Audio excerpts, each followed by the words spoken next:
Welcome back to the Core EM Podcast. Core content for anyone, anywhere, and just in time. This is the official podcast of the NYU Bellevue EM Residency Program. We're back this week with some more pearls from our Morning Report series.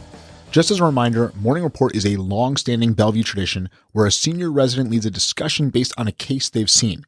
The feature that makes this conference a bit different, perhaps even unique, is that there are routinely a handful of senior faculty members, some of whom are full professors of emergency medicine, who show up and give their opinions on the case, the management, and help to drive the learning forward. It's a fantastic opportunity to hear how some of the giants in EM would take care of cases and to see the differing opinions and thoughts.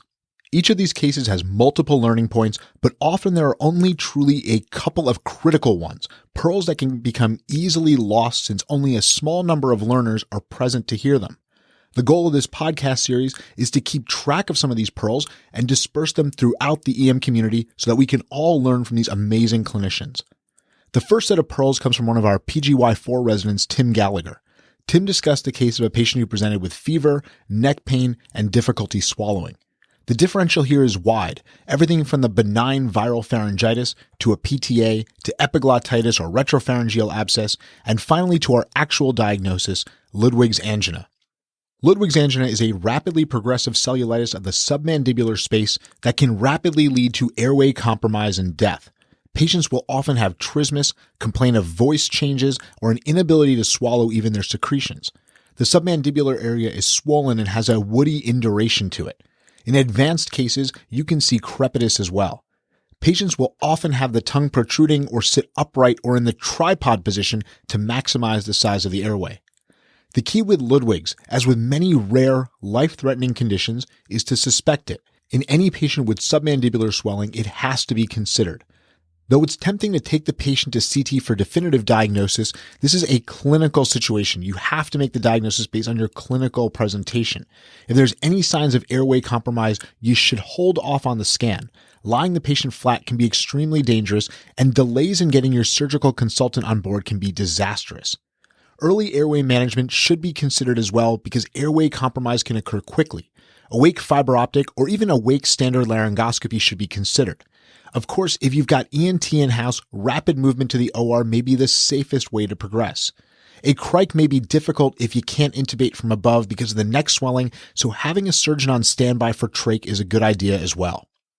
The second set of pearls again comes from one of our PGY4 residents, Mike Coffer. He discussed a case of a patient who presented with fever, myalgias, and generally feeling unwell. The patient ended up having endocarditis. Endocarditis is a tricky diagnosis to make as the presentation is often non-specific.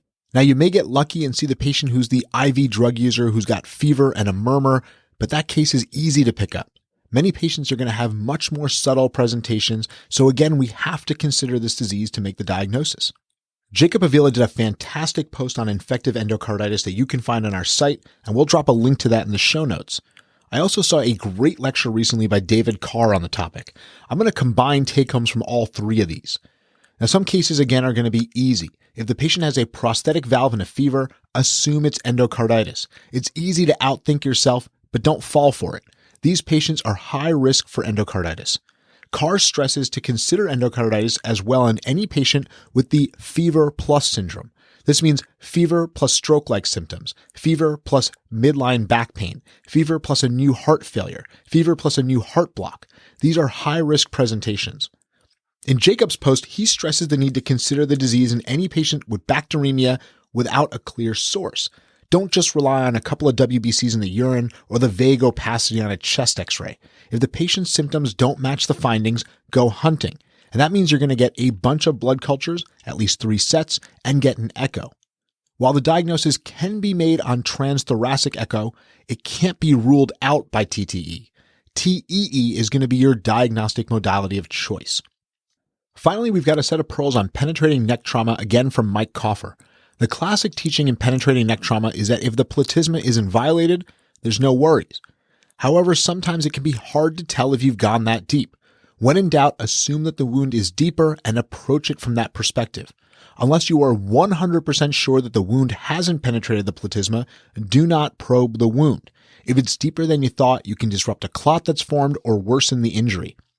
Depending on where the penetrating injuries are, there are many structures in the neck that can be affected. Everything from the great vessels like the subclavian, the carotid, or the IJ, to cranial nerves, to the esophagus, and the trachea. When you're examining a patient with a penetrating neck injury, focus should be on looking for hard and soft signs of injury.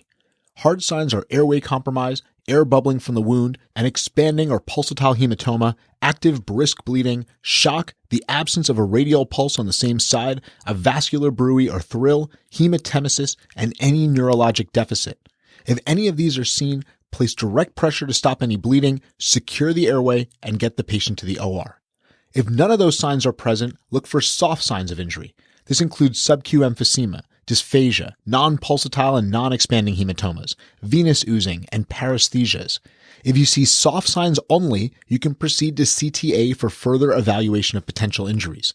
The Western Trauma Association has a fantastic free open access article on this topic, and we'll drop a link to that in the show notes.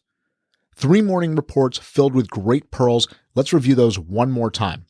In patients with atraumatic neck pain, consider Ludwig's angina, particularly if they have any swelling, fever, trismus, or respiratory difficulty.